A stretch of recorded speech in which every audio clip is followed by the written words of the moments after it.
What if I told you a handful of spices once mattered more than gold? So much that empires built mega fleets, fought brutal wars, and even traded land that would later become New York City, just to control one tiny island growing nutmeg. Yeah, dessert spice. That's how insane this story is. Today we're diving into the spice wars, the real reason cinnamon, cloves, and nutmeg helped build ocean empires, and why this flavor obsession still explains how power works today. By the end of this video, you'll understand three things. First, why Europeans were desperate enough to cross the world for flavor.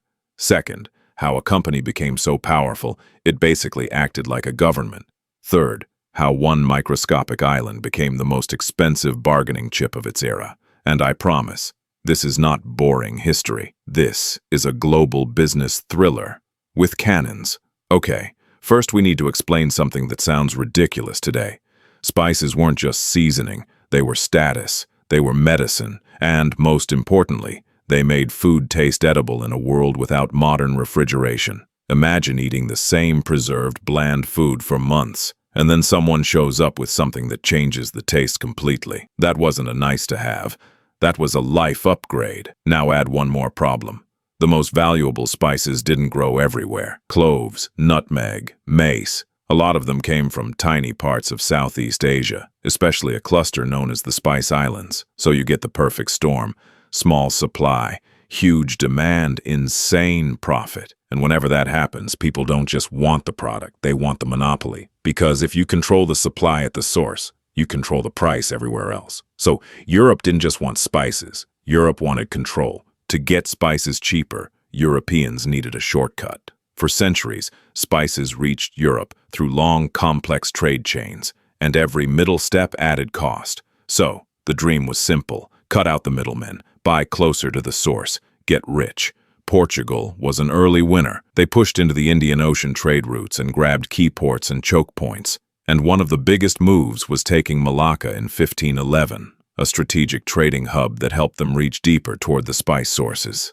That was basically Portugal saying, we're not just buying spices, we're controlling the gateway. But once other countries smelled the money, it was over.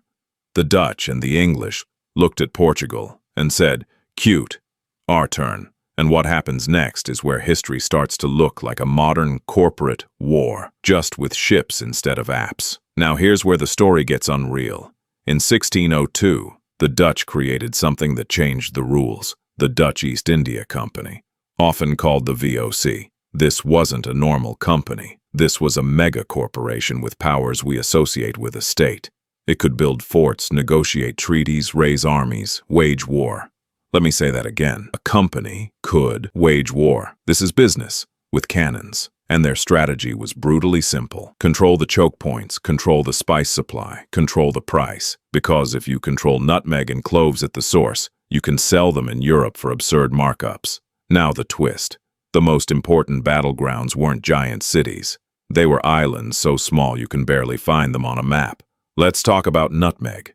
For a long time, nutmeg production was tied to a tiny region, the Banda Islands. So if you're the VOC and you want the ultimate monopoly, you lock down Banda. And this is where the story turns dark. Because the effort to control production and enforce monopoly terms was not just trade. It involved violent conquest and mass displacement. This is the part people don't like to hear when they romanticize the age of exploration. A lot of it was a brutal fight over supply chains, over who gets to decide who sells, who buys, and who profits. So when you see an old painting of a heroic ship on the horizon, remember, behind that image, there were real communities being shattered, and we still haven't hit the wildest detail yet. Because one tiny island becomes the most expensive bargaining chip of its era. There's a speck of land called Run Island. It's so small it sounds fake, but in the 1600s it mattered because it produced nutmeg and mace, and it sat in the middle of an insane power struggle between empires. Now zoom out. The Dutch and the English are competing hard.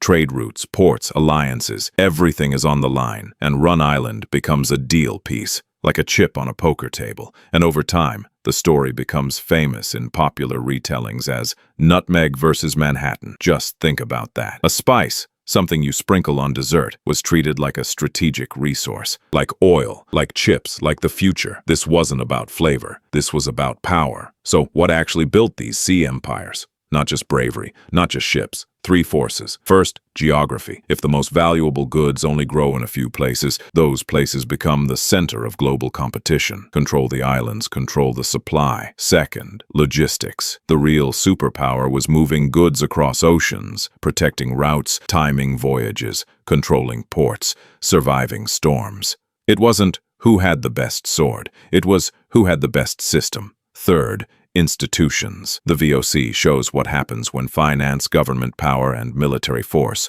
merge into one machine. When money can hire armies, and armies can protect money, the whole world starts bending around that system. And that's the real engine behind the spice wars. Resources, roots, institutions. And here's the lesson that makes this more than history trivia. History isn't just kings and battles, it's supply chains, it's bottlenecks. It's whoever controls the must-have resource of the era. Back then it was nutmeg. Today it's energy, it's data, it's microchips. Different resource, same game. So here's my question. If you lived in the 1600s and someone offered you a deal, trade a distant piece of land for guaranteed control over a spice monopoly, do you take it? Yes or no? Drop your answer and your reason. Because depending on your choice, you might end up owning the future.